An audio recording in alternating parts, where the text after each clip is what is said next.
नमस्कार, मैं दीपक स्वागत करता हूं। पिछले क्लास में हमने अभाज्य संख्या, भाज्य संख्या, सह अभाज्य संख्या, अपेक्षिक अभाज्य संख्या, इन सब संख्याओं के बारे में, प्राकृत संख्या, पूर्ण संख्या, पूर्णांक संख्या, इन सब का हमने विस्तृत चर्चा कर लिया है।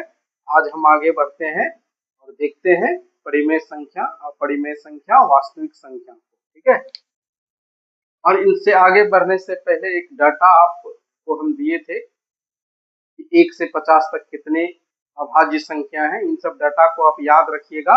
1 से 1000 तक कितने अपरिमेय संख्या हैं। 1 से 1000 तक एक बार हम आपको रिवाइज करा देते हैं। 1 से 1000 तक 168 अभाज्य संख्या होता है और 1 से लेकर 100 तक 25 अभाज्य संख्या होता है।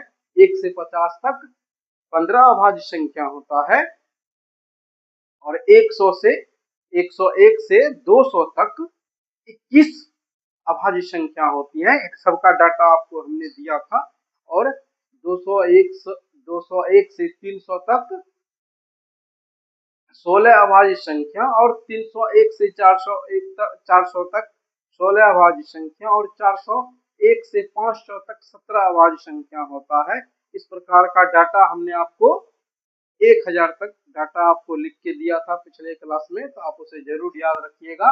और हाँ, सबसे छोटी अभाज्य संख्या 2 होता है और एकमात्र इकलौता सम अभाज्य संख्या भी 2 ही होता है। इस बात को भूलिएगा नहीं। ठीक है, तब हम आगे बढ़ते हैं, परिमेय संख्या पे आते हैं। परिमेय संख्या, इसको अंग्रेजी में क्या कहते हैं? Rational number.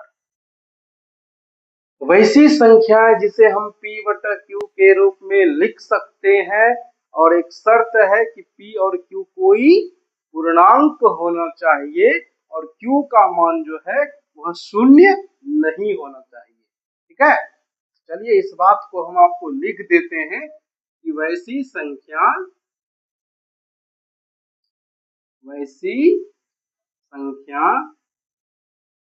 जिसे हम p/q के रूप में लिख सकते हैं। ठीक है, शर्त क्या है कि p और q जो है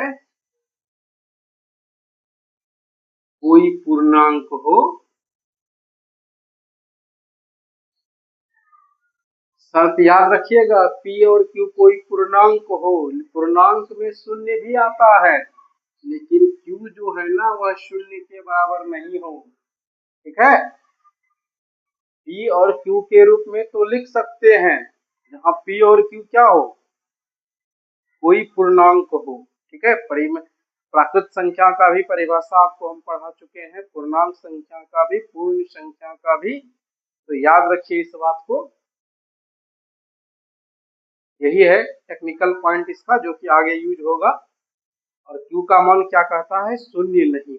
ठीक ना, तो ऐसी सारी संख्या को कहेंगे हम परिमेय संख्या। जैसे अगर हम उदाहरण के तौर पे देखें 3/4 -5/7 4/3 1.25 -4.25, ये सारी की सारी संख्याएं जो है परिमेय संख्या है, क्योंकि इसे हम p/q के रूप में लिख सकते हैं। जैसे 5, 7, 8, 9, 10, बहुत सारा संख्या है, सबको हम p/q के रूप में लिख सकते हैं। लेकिन शर्त क्या है कि q का मान शून्य नहीं हो। ठीक है, जैसे हम 5 लिखे हैं तो 5/1 लिख सकते हैं, 8 लिखे हैं तो 8/1 लिख सकते हैं। तो आप कहेंगे क्या शून्य को लिख सकते हैं? तो बिल्कुल 0/1 लिख सकते हैं। शून्य एक परिमेय संख्या है, नो डाउट। ठीक है, तो ये सारी संख्या क्या है? परिमेय संख्या। ओके,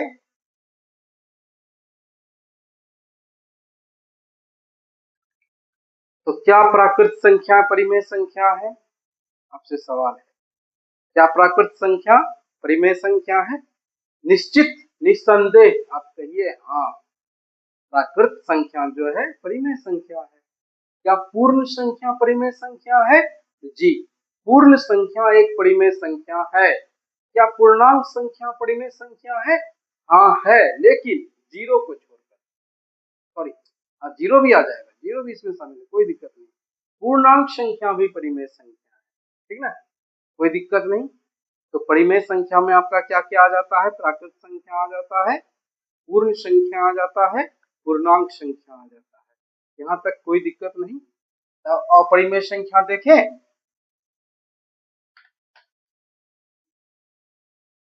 अपरिमेय संख्या, इरेशनल नंबर। देखिए मेरे पास डिजिटल बोर्ड तो नहीं है, ऐसा करूंगा हट जाएगा, व्हाइट बोर्ड है तो हमें तो लिखना पड़ता है ना। तो वैसी संख्या जिसे हम p बटा q के रूप में, तो हम थोड़ा सा जुगाड़ करते हैं कि हमें कम लिखना पड़े, नहीं लिख सकते। जब q और p बटा q के रूप में लिख ही नहीं सकते हैं तो इधर का बात करना ही बेकार हो गया क्या। तो अपरिमेय संख्या क्या होती है? जिसे हम p बटा q के रूप में नहीं लिख सकते हैं। तो इसी आखिर संख्या कौन सा होगी?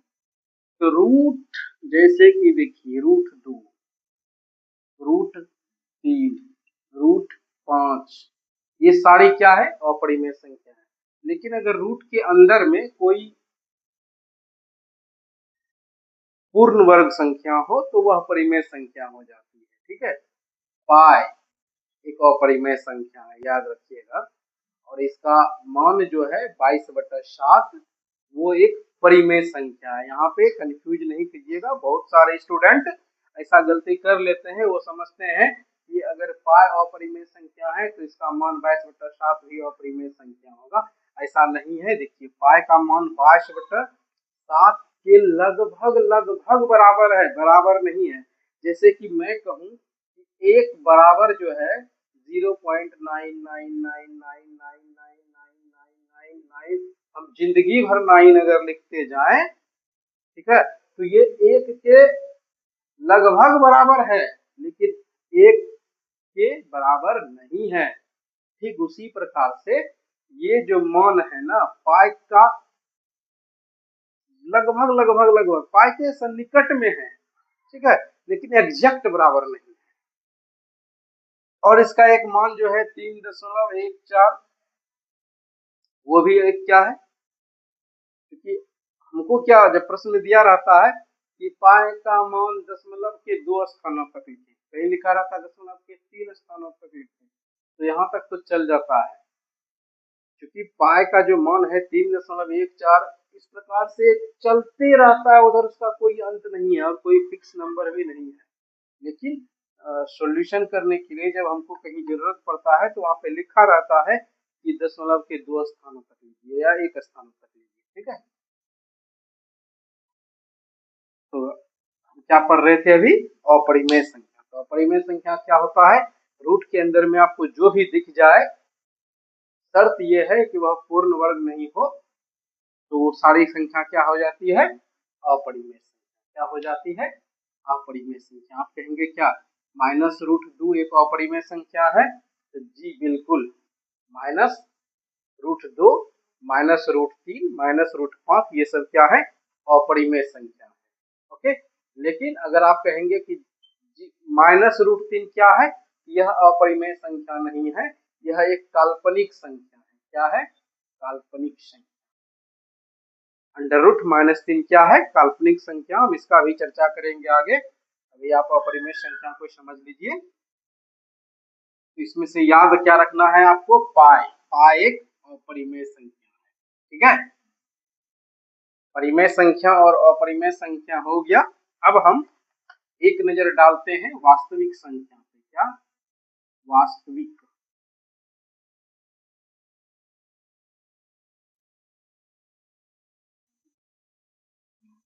इसको अंग्रेजी में कहेंगे रियल, रियल नंबर, ठीक है, वास्तविक संख्या। सभी परिमेय तथा अपरिमेय संख्याओं को वास्तविक संख्या कहेंगे। सभी परिमेय तथा अपरिमेय संख्या को क्या कहेंगे? वास्तविक संख्या कहेंगे। तो वास्तविक संख्या का जो परिवार है ना, वो बहुत ही हरा भरा पूरा है, ठीक है। क्योंकि सभी परिमेय तथा अपरिमेय संख्याओं को हम क्या कहेंगे? वास्तविक संख्या कहेंगे, चाहे वो संख्या परिमेय हो या संख्या वो अपरिमेय हो। और परिमेय में बहुत सारे संख्या आ जाता है, आपका प्राकृत संख्या आ जाता है, पूर्ण संख्या आ जाता है, ठीक है। और अपरिमेय संख्या में तो अपरिमेय संख्या आ ही जाता है। तो हम इसको क्या कहेंगे? जितना भी हम संख्या लिखते हैं ना, जितना भी हम संख्या लिखते हैं, जो भी संख्या हम लिख पाते हैं, सारी की सारी क्या है? वास्तविक संख्या है। एक काल्पनिक संख्या के बारे में भी हम आगे आपको बताएंगे। वास्तविक संख्या क्या है? सभी परिमेय तथा अपरिमेय संख्या को वास्तविक संख्या कहेंगे, ठीक है। तो शून्य क्या वास्तविक संख्या है? शून्य एक वास्तविक संख्या है। -2 वास्तविक संख्या है? जी बिल्कुल, -2 एक वास्तविक संख्या है। चाहे संख्या ऋणात्मक हो, चाहे संख्या धनात्मक हो, सारी की सारी क्या है? वास्तविक संख्याएं हैं, ठीक है। तो वास्तविक संख्याओं को हम संख्या रेखा पर प्रदर्शित कर सकते हैं। वास्तविक संख्या को क्या कर सकते हैं? हम संख्या रेखा पे प्रदर्शित कर सकते हैं, ओके। और परिमेय संख्या के बारे में जो पढ़ाए थे, तो परिमेय संख्या को भी हम लोग संख्या रेखा पे प्रदर्शित कर सकते हैं, क्योंकि परिमेय संख्या जो है वो तो वास्तविक संख्या के अंतर्गत ही आता है, ठीक ना। जब हम वास्तविक संख्या को नंबर लाइन पे रख सकते हैं, तो परिमेय संख्या को भी रख सकते हैं।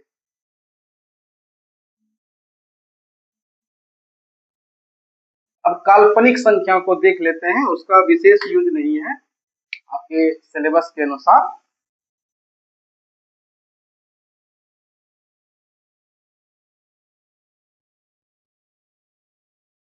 काल्पनिक संख्या, इसको अंग्रेजी में कहते हैं इमेजिनरी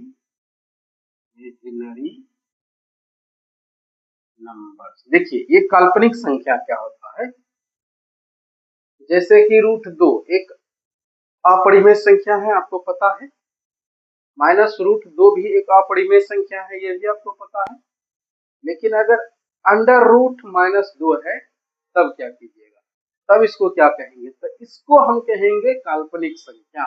देखिए इसको कैसे हम सोल्व करते हैं। जैसे √-1 है, इसको क्या लिख सकते हैं? -1 गुना √2, ऐसा लिख सकते हैं। और इस -1 को i², -1 को क्या? i²। तो i² को जब आप बाहर करेंगे तो क्या हो जाएगा? i, तो रूट में क्या बचा? √, ठीक है। तो ये क्या हो गया? तो ऐसे भी आप लिख सकते हैं।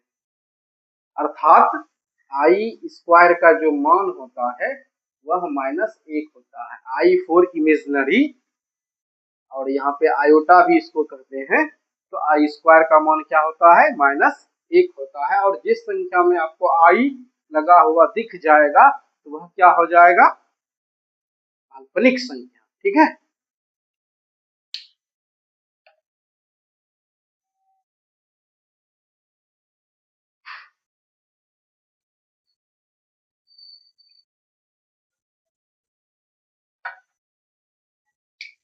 एक होता है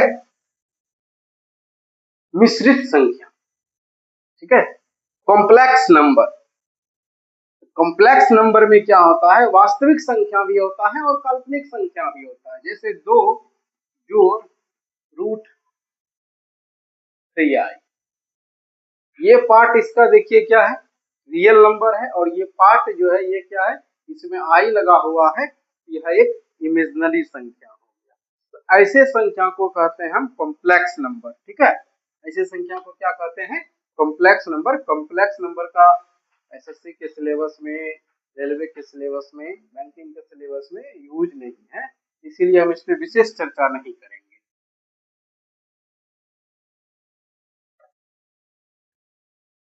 आगे बढ़ते हैं।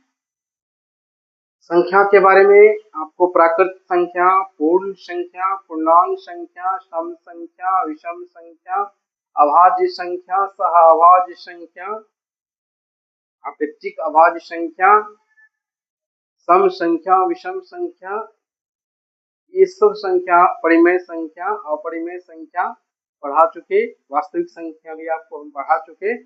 अब आइए एक बार देखते हैं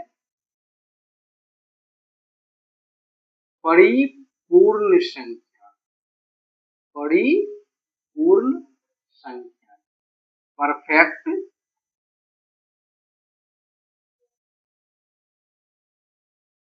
नंबर, इसको पूर्णकालिक संख्या भी कहा जाता है। इसको क्या कहा जाता है?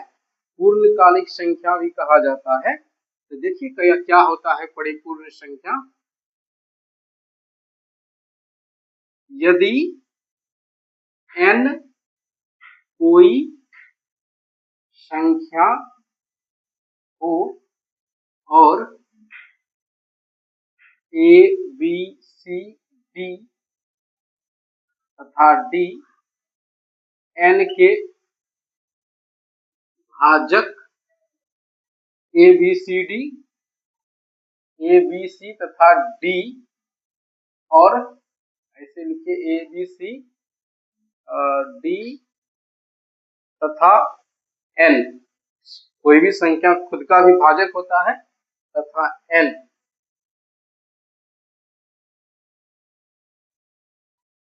उसका भाजक हो। यदि a जोड़ b जोड़ c जोड़ d इक्वल टू n हो जाए तो n एक परिपूर्ण संख्या होगी। और याद रखिए एक जो है ना, प्रत्येक संख्या का, चाहे वो कोई भी संख्या हो, एक प्रत्येक संख्या का भाजक होता है, तो एक भी आएगा इसमें, ठीक ना। अब इसको समझाते हैं और डिटेल से। ये इसका परिभाषा के तौर पे आप लिख लीजिए। मिटाएं?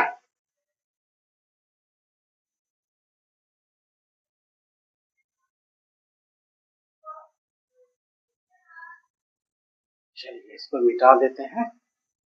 एक संख्या लेते हैं,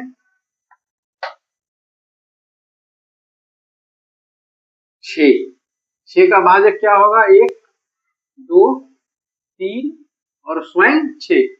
हमने अभी परिभाषा क्या पढ़ा था? स्वयं को छोड़ दीजिए, अर्थात 6 को छोड़ दीजिए, बाकी जो बचा उसको जोड़िए। 1 जोड़ 2 जोड़ 3, देखिए तो 6 आ गया ना। 3 2 5 1 6। तो यह 6 जो है परिपूर्ण संख्या है। याद रखिएगा, ये डायरेक्ट एग्जाम में पूछ देता है कि सबसे छोटी परिपूर्ण संख्या क्या है। तो याद रखिएगा, ये कई बार पूछा है, सबसे छोटी परिपूर्ण संख्या मेरा क्या होता है? 6। देखिए जैसे 28 है, 28 का भाजक देखिए 1 2 4 7 14 और स्वयं 28। 28 को छोड़ कर इधर सबको जोड़िए। 14 7 21, 21 4 25, 2 27, 1 28। इन सबको अगर आप जोड़ते हैं, देखिए 28 आ गया ना। तो 28 जो है यह भी एक परिपूर्ण संख्या है। ओके, आप इसे नोट करें। जरा हम पानी पी के आते हैं।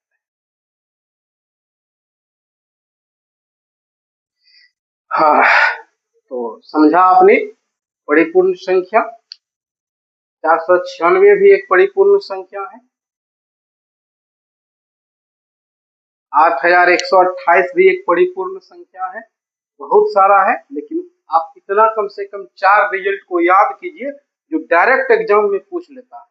इनमें से कौन सा परिपूर्ण संख्या है आपको याद रखना है, तुरंत टिक हो गया आंसर। ओके, तो परिपूर्ण संख्या समझ में आ गया। आप अगर 496 का फैक्टर निकाल के, भाजक निकाल के सबको अगर आप जोड़ेंगे तो इस प्रकार से रिजल्ट आएगा इसको भी, ठीक ना। मिटाएं इसको।